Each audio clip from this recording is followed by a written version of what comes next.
Y vamos a hacer la lectura desde el verso 1 hasta el verso 12. La palabra de Dios dice: pero el Espíritu dice claramente que en los últimos tiempos algunos apostatarán de la fe, escuchando a espíritus de error y a doctrinas de demonios, que con hipocresía hablarán mentira, teniendo cauterizada su conciencia, que prohibirán casarse y mandarán abstenerse de los alimentos que Dios creó, para que con acción de gracias participaran de ellos los creyentes y los que han conocido la verdad.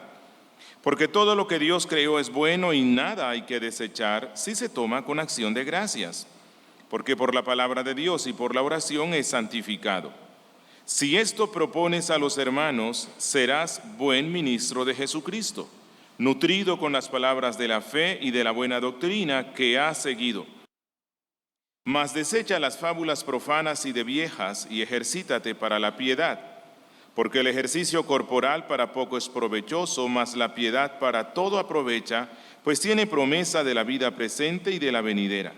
Palabra fiel es esta y digna de ser recibida por todos, pues por esto aún trabajamos y sufrimos oprobios, porque esperamos en el Dios viviente, quien es el Salvador de todos los hombres, mayormente de los que creen. Esto manda y enseña: nadie tenga en poco tu juventud, sino sé ejemplo de los creyentes en palabra, en conducta, en amor, en espíritu, en fe y en pureza. Palabra de Dios. Con frecuencia, mis hermanos, hemos escuchado, no en esta congregación, pero sí hemos escuchado a algunos predicadores, tal vez bien intencionados, decir: miren, no nos concentremos en denunciar a los falsos maestros. No hablemos tanto acerca de la falsa doctrina. Mostremos la verdad y no luchemos en contra de lo falso. Bueno, eso suena muy romántico, muy lindo, pero realmente eso no es bíblico. La Biblia, desde el principio hasta el fin, invita a su pueblo a detectar, a denunciar, a expulsar, a alejarnos de los falsos maestros, de la falsa doctrina. Y si usted revisa todas las escrituras, va a encontrar frecuentemente declaraciones contundentes sobre el peligro de los falsos maestros, de los falsos profetas, de los falsos pastores, y a la iglesia se le manda a que los expulse. Hay que excomulgarlos. Ellos no deben estar o no deben ser miembros de la iglesia de Cristo, deben ser expuestos como falsos. Por cierto, en el estudio que ya hemos realizado de esta epístola, cuando usted lee esta epístola, usted muy pronto se da cuenta que una de las razones por las cuales Pablo le escribe a Timoteo es para que sea más fuerte y valiente en denunciar la apostasía. Pablo pone sobre los pastores la responsabilidad de luchar en contra de la falsa doctrina, denunciar a los falsos maestros. Si usted va al capítulo 1, versos 3 y 4, allí usted se da cuenta que Pablo, empezando la epístola, le ruega a Timoteo que incluya como una parte esencial de su ministerio mandar con autoridad. Miren lo que dice versos 3 y 4. Manda con autoridad a algunos que no enseñen otra doctrina, que no presten atención a fábulas y genealogías interminables que engendran disputas, más bien que la edificación de Dios, que es por la fe. Y Pablo luego dice que estas falsas doctrinas que estaban enseñándose en la congregación donde Timoteo ministraba, eran propagadas por hombres, miren los versos 6 al 7, que se apartaron a vana palabrería, así es que le llama Pablo a la doctrina errada, queriendo ser doctores de la ley, sin entender ni lo que hablan ni lo que afirman. Y luego en los versos 18 al 19, Pablo le dice a Timoteo que milite, guerree, pelee la buena milicia. Verso 19, manteniendo la fe y buena conciencia, la cual desechando algunos falsos maestros, apóstatas, naufragaron en cuanto a la fe. Así que esto nos muestra que es responsabilidad de los pastores y los maestros preservar la buena doctrina, la doctrina apostólica, y desechar, denunciar la falsa doctrina, aquella que se aparta de la verdad. Y entonces Pablo dice en el verso 20 que él sin miedo, con la autoridad de Cristo, expulsó a Himeneo y Alejandro, a quienes entregué a Satanás. Esta es una expresión bíblica para decir a quienes excomulgué, para que aprendan a no blasfemar. Y a comienzos del capítulo 4, Pablo anunció a Timoteo que el Espíritu Santo estaba revelando, versículo 1, que en los últimos tiempos. ¿Cuándo son los últimos tiempos? ¿Cuándo empezaron? Con la primera venida de Cristo. Hoy día nos encontramos más cerca del fin de los últimos tiempos. El Espíritu le estaba revelando a Pablo que en los últimos tiempos algunos apostatarán de la fe, escuchando a espíritus de error y a doctrinas de demonios, personas que estaban dentro de la iglesia, pero que Juan dice que estaban con nosotros, pero no eran de nosotros. Y el apóstol Pablo, en los versos 3 al 5, le dijo a Timoteo: predica la sana doctrina, la buena doctrina, y advierte que si alguno enseña otra doctrina y no asiente a las sanas palabras de nuestro Señor Jesucristo y a la doctrina que es conforme a la piedad, está envanecido, nada sabe, sino que está enloquecido acerca de disputas y contiendas de palabras, de las cuales nacen envidias, pleitos, maledicencias, malas sospechas, disputas vanas de hombres corruptos de entendimiento y privados de la verdad, que tienen la piedad por fuente de ganancia. Dice Pablo: apártate de los tales, deséchalos, expúlsalos. Así que una parte de la lucha que tienen los pastores y las iglesias es denunciar lo falso y denunciar a los falsos.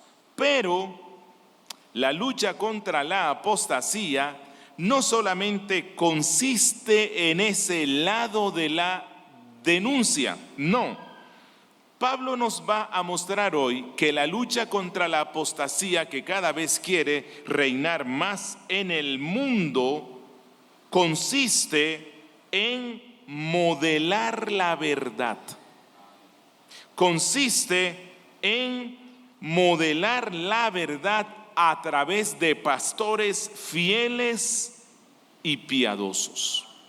Y de esa forma luchamos en contra de la apostasía. Así que Pablo primero dice: Timoteo denuncia a los falsos, y ahora los instruye en cómo fortalecer a la iglesia local para que luchen de una forma más efectiva.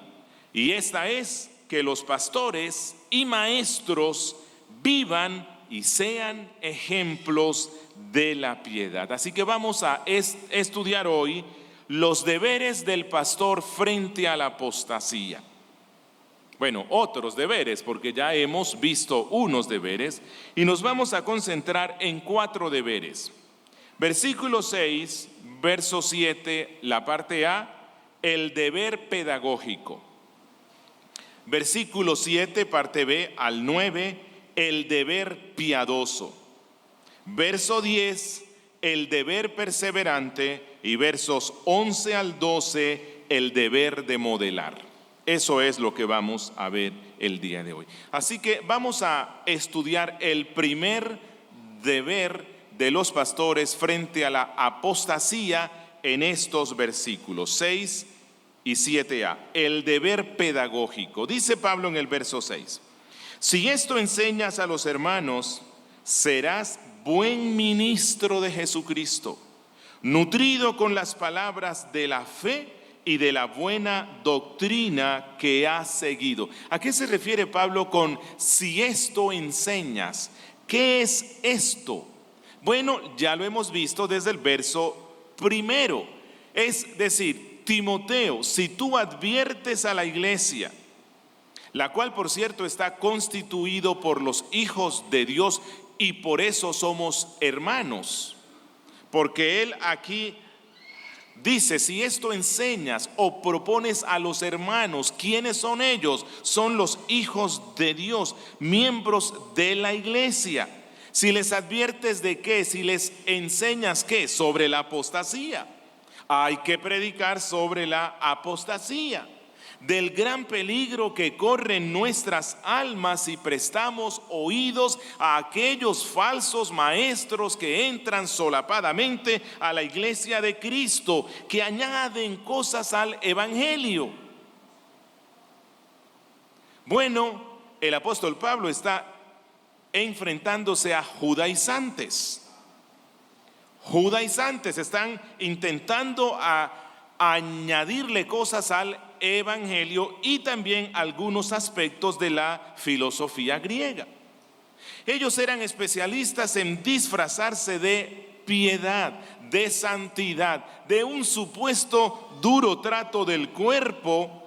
Y entonces Pablo dice, no te dejes engañar por lo que ellos muestran y enseña a la iglesia que aprenda a identificarlos. Si tú haces esto, dice Pablo, serás buen ministro, aquí es diáconos, buen servidor de Jesucristo.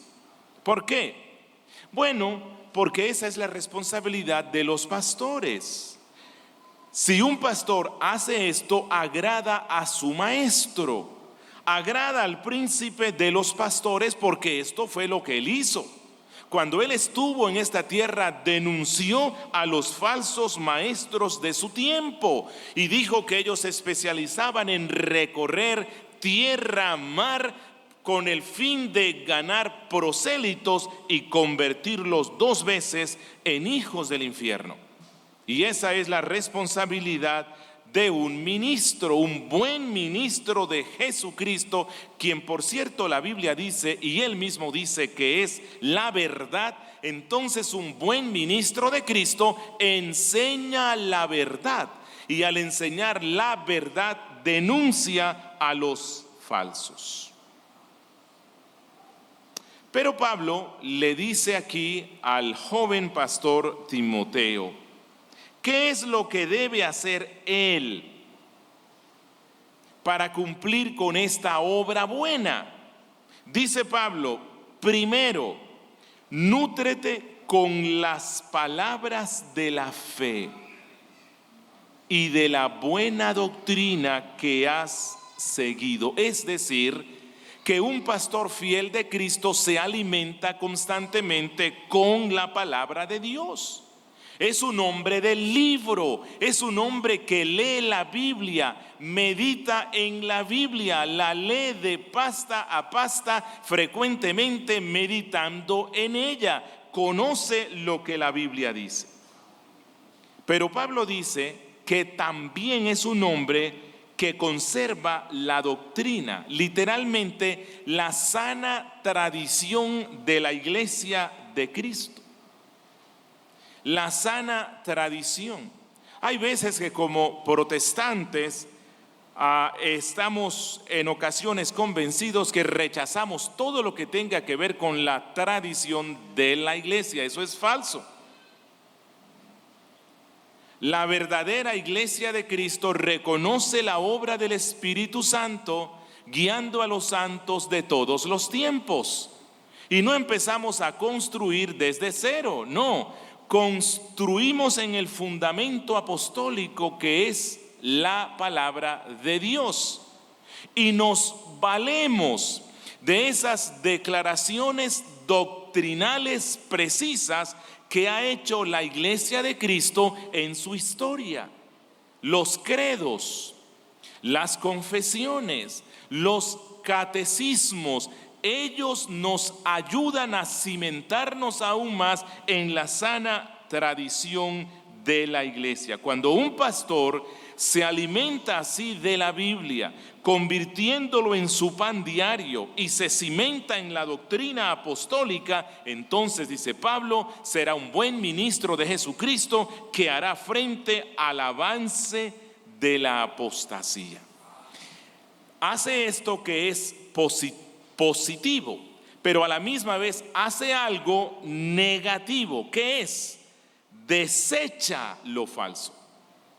Se apropia de lo verdadero y desecha lo falso. Dice Pablo, desecha las fábulas profanas y de viejas. ¿A qué se refiere Pablo con esto? Bueno, él no está diciendo que usted ya no le lea a su niño fábulas. No. Aquí a lo que Pablo llama fábulas son los mitos profanos de los judaizantes y de la filosofía griega, sin decir que todo lo que a los postulados de la filosofía entran en esta categoría, ¿verdad? Pero todo aquello que estaba intentando añadir algo al Evangelio de Cristo, Pablo dice que son mitos profanos, como esas interminables genealogías que mencionó ya él en el 1:4. Los prenósticos o protonósticos del siglo I se especializaron en hacer estudios del Antiguo Testamento y de la filosofía griega, y entonces estaban intentando conducir a los cristianos a una comprensión mística de la Biblia con el fin de crecer en santificación. Y Pablo dice, eso no sirve para nada, eso es una fábula. Las fábulas no son ciertas, son cuentos. Bueno, eso es puro cuento.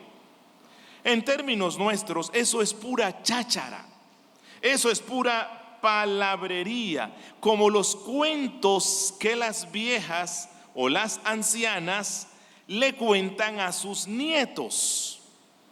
Son cuentos tiernitos, pero son cuentos. Bueno, el cristianismo, dice Pablo, no es un mito, no es un cuento, es la verdad en la persona de Jesucristo.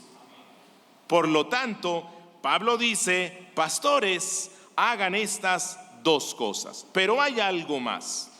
Y Pablo impone sobre los pastores y maestros un deber piadoso. Miren verso 7, parte B al 9. Y ejercítate para la piedad, porque el ejercicio corporal para poco es provechoso, mas la piedad para todo aprovecha, pues tiene promesa de la vida presente y de la venidera. Palabra fiel es esta y digna de ser recibida por todos.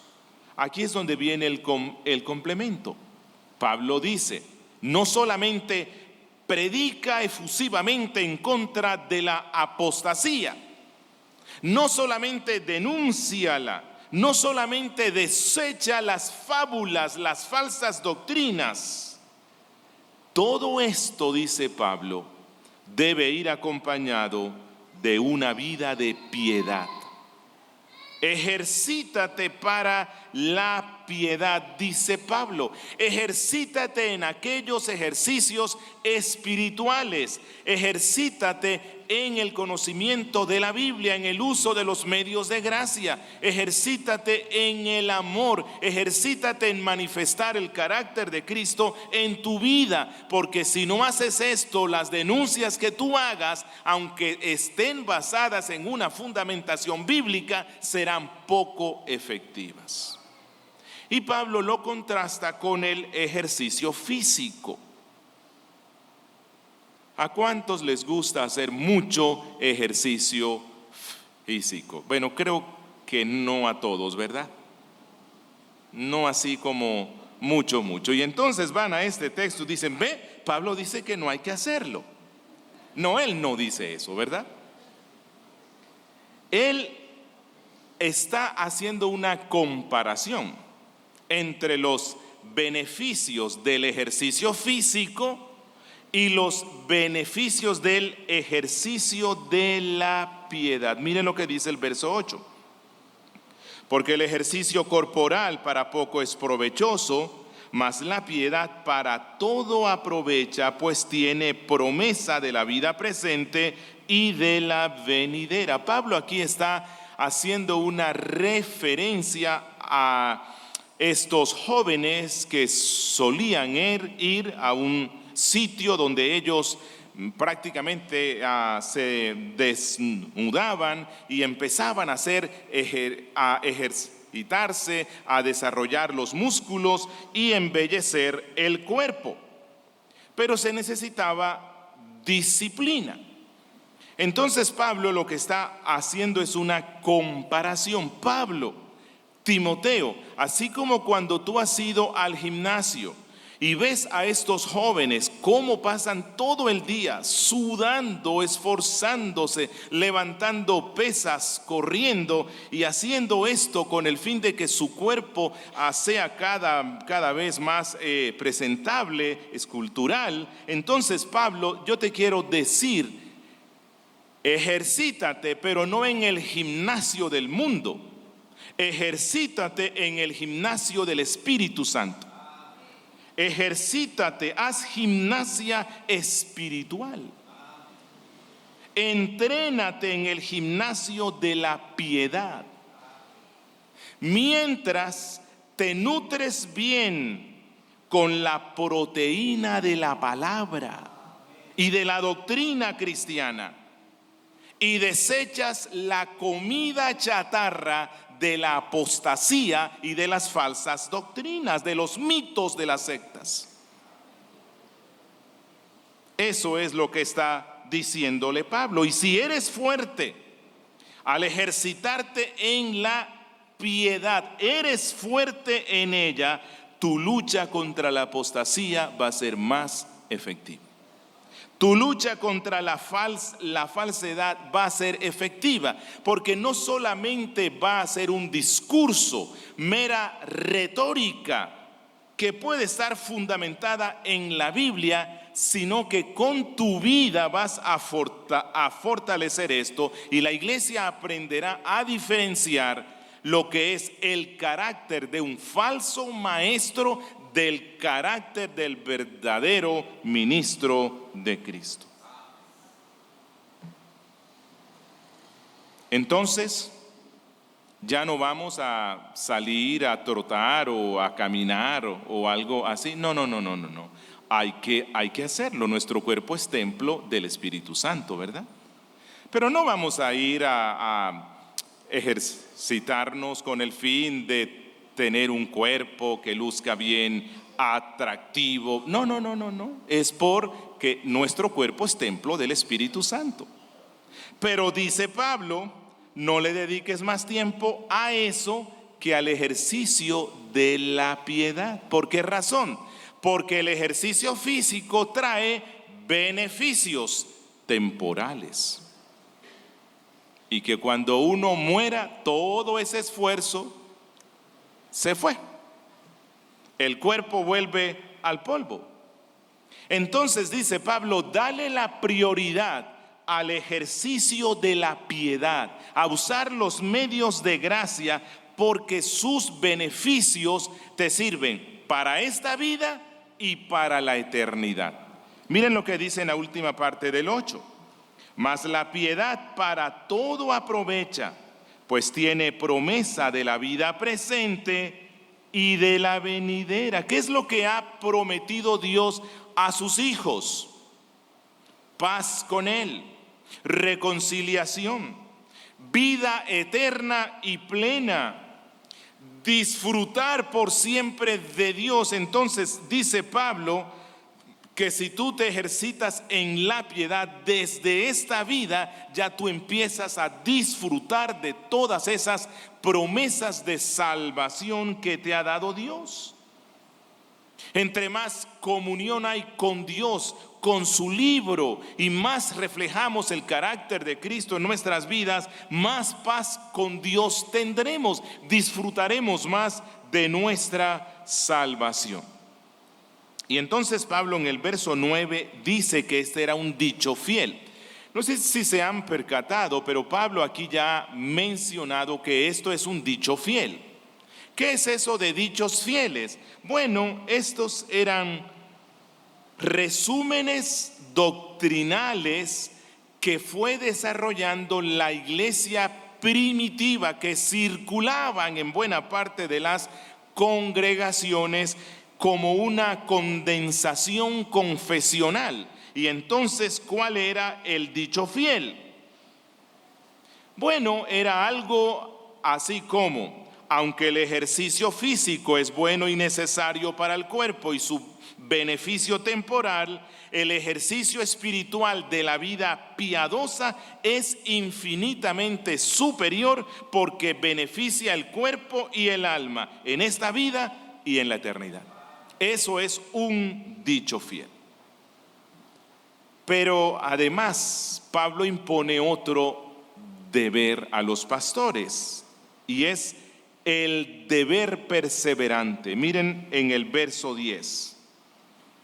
Pues por esto aún trabajamos y sufrimos oprobios, porque esperamos en el Dios viviente, quien es el Salvador de todos los hombres, mayormente de los que creen.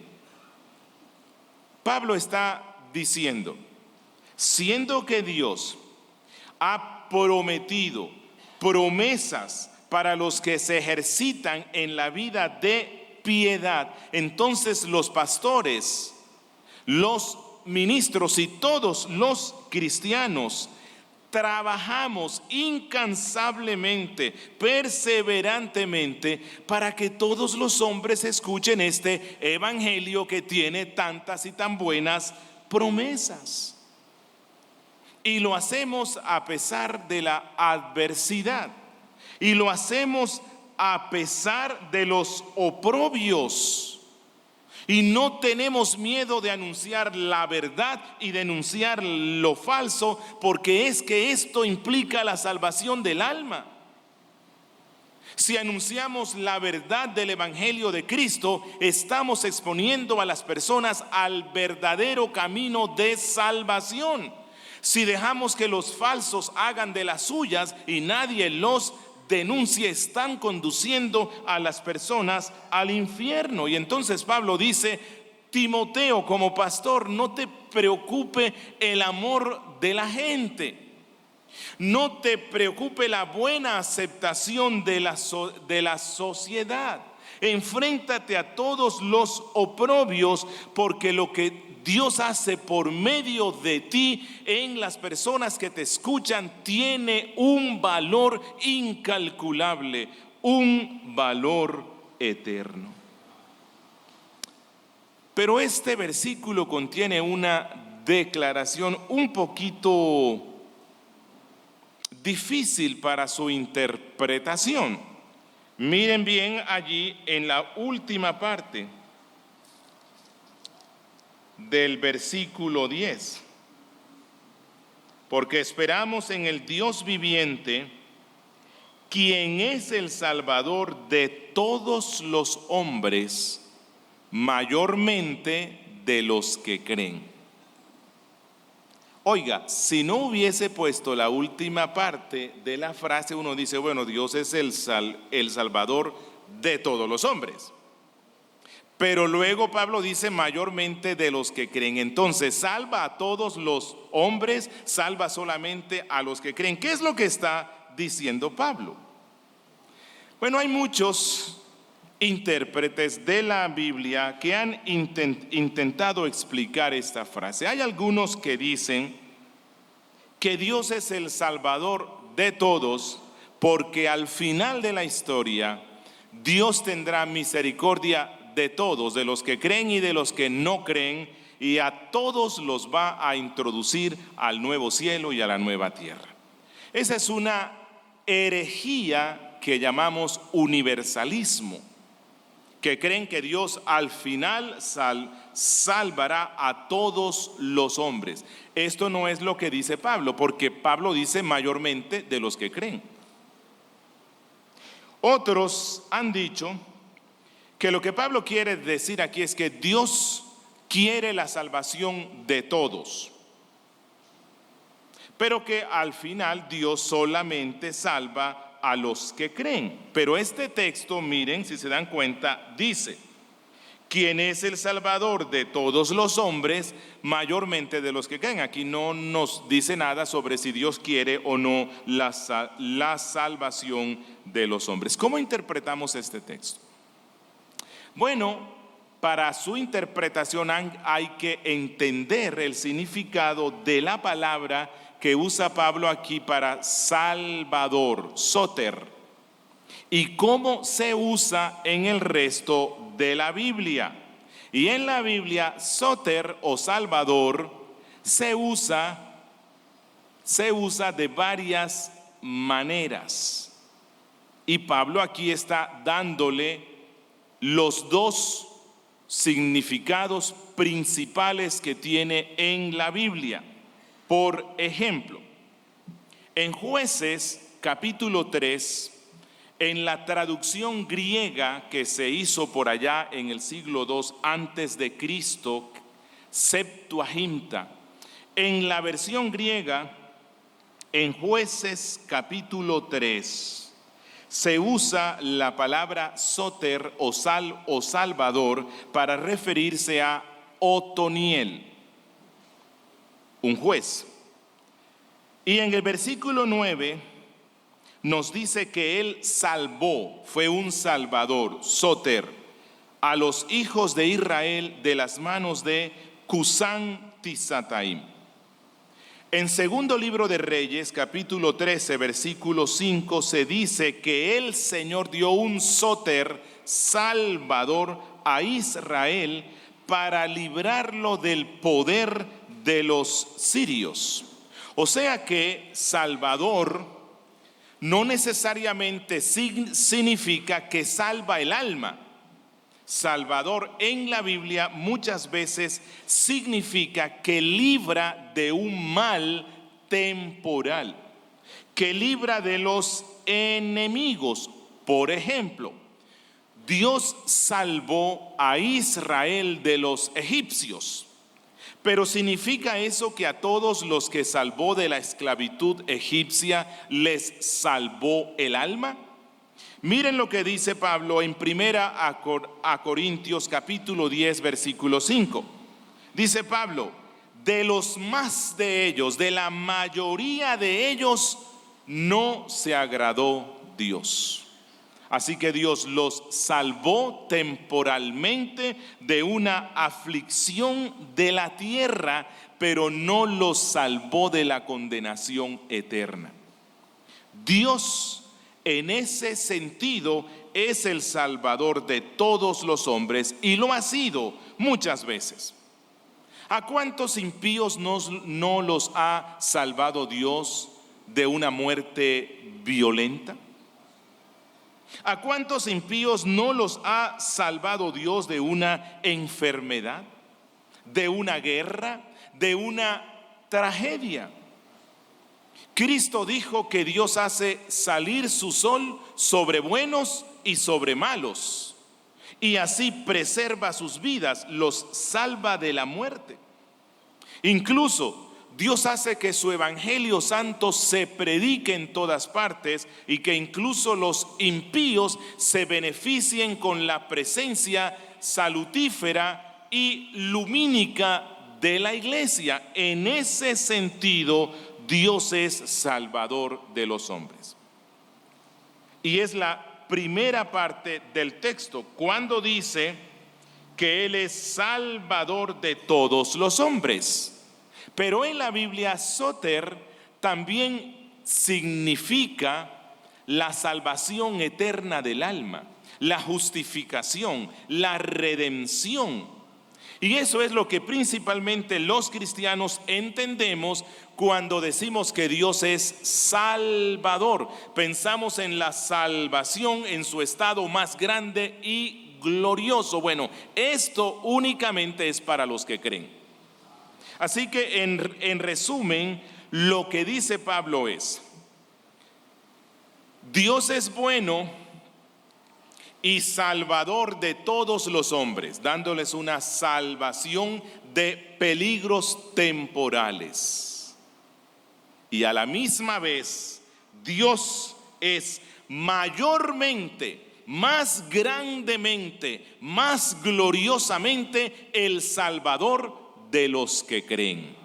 Porque a nosotros nos salva de muchos de los peligros del mundo, pero nos salva principalmente del peligro más grande, que es la ira eterna de Dios.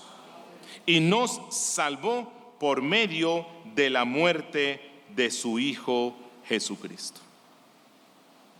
Y en última instancia, Pablo impone otro deber, el deber de modelar.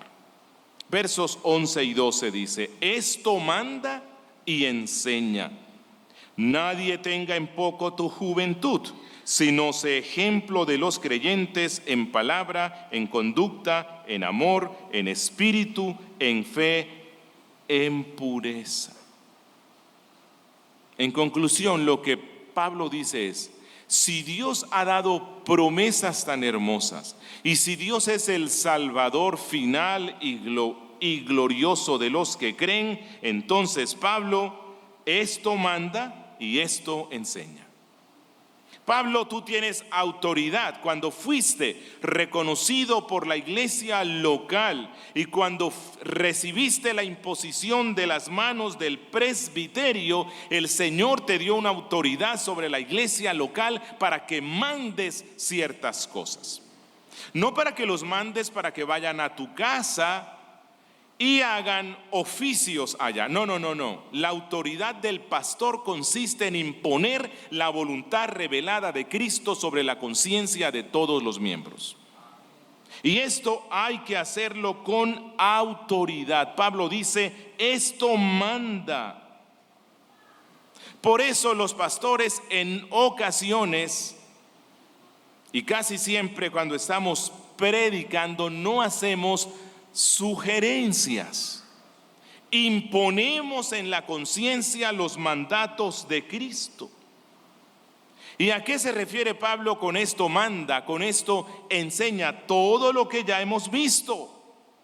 Que se nutran de la palabra de Dios, que todos se nutran de la doctrina, que todos estén atentos a los apóstatas, que todos huyan de los falsos maestros, que descansen en el Dios vivo y sus promesas, que recuerden que la apostasía ya está en acción, lleva mucho tiempo.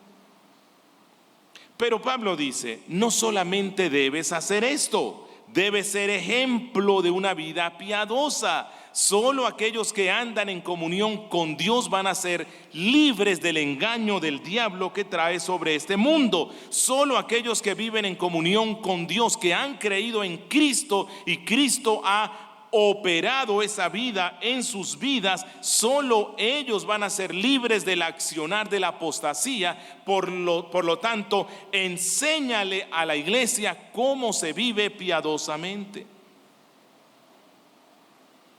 Y entonces es cuando Pablo le dice: Timoteo, no temas porque tú eres joven.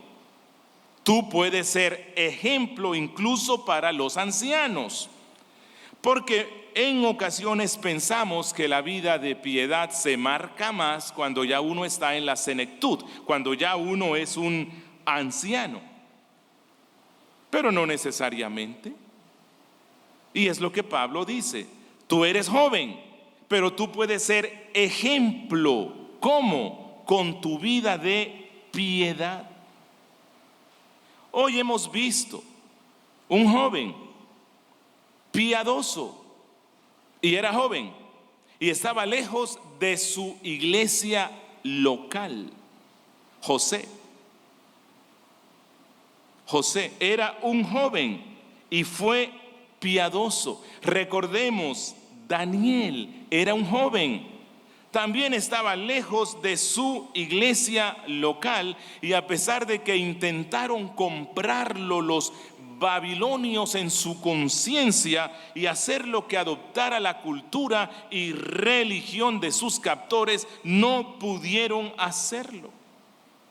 Si bien es cierto que la Biblia nos muestra que los ancianos deben ser ancianos, bueno, no necesariamente de 70 o de 80, pero sí que sean hombres maduros, la Biblia nos muestra que algunos hombres jóvenes pueden desarrollar una vida de piedad tal que la iglesia los pueda reconocer como sus pastores, como sus ancianos. ¿Cuántos años eran los que tenía él? Bueno, hay algunos que son especialistas en calcular esto y llegan a la conclusión que Timoteo posiblemente estaba entre los 34 y los 39. Hoy día pues no lo consideraríamos muy joven, pero para ese tiempo a alguien de 34 años, de 35 se le consideraba joven. Por lo tanto, Pablo dice, aunque tú eres joven frente a el resto de ancianos de la iglesia, asume con total responsabilidad tu ministerio, combate la apostasía, enseña e impón con autoridad la doctrina de Cristo, la doctrina apostólica, y principalmente ejercítate y vive en piedad. Practica la comunión diaria con Dios. Mantente en santidad. Si tú haces esto, ganarás el respeto de los mayores. Si en tu conducta imitas a Cristo, imitas a Pablo y andas en integridad, si tu amor por Dios y los hermanos se manifiesta en hechos, si tú manifiestas una vida en el Espíritu cada vez más creciente, si tu fe en Cristo se mantiene incólume, si te guardas en pureza tanto en tu vida secreta como en las relaciones con las hermanas y las jovencitas y en todos los aspectos de la vida, entonces ganarás autoridad delante de todos los hermanos. Y entonces Pablo así concluye estos 4 deberes que pone sobre los pastores, sobre los maestros, sobre los ancianos, y les dice, de esa forma combatirán aún más efectivamente la apostasía. Y yo concluyo con unas aplicaciones. Obviamente, la principal tiene que ser para los pastores. Pastores, maestros, los que quieren ser pastores, jóvenes que están estudiando y algunos posiblemente van a ser pastores, enseñen y manden. Enseñen y manden.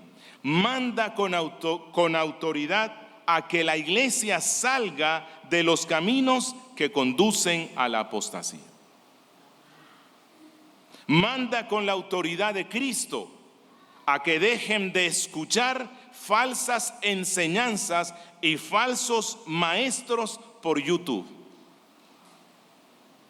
Manda a la iglesia a que deje de escuchar las falsas enseñanzas que circulan por internet o en conferencias que tienen como fin trastornar la fe de algunos.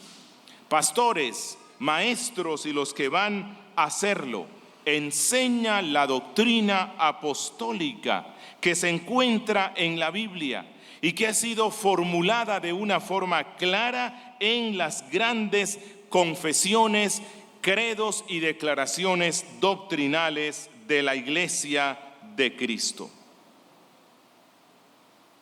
Pero recuerda esto, toda esta enseñanza y toda esta autoridad no tendrá efecto alguno, al menos que vivan vidas de piedad, al menos que sean ejemplo para la congregación. Como dijo Agustín, y les leo textualmente, para que al orador, al que está exponiendo, se le oiga obedientemente, más peso tiene su vida que toda cuanta grandilocuencia de estilo posea. Porque el que habla con sabiduría y con elocuencia, pero lleva vida perversa, enseña sin duda a muchos que tienen empeño en saber, aunque para su alma es inútil. Que Dios tenga misericordia. Y hermanos, hermanas de la congregación, este pasaje también es para ustedes.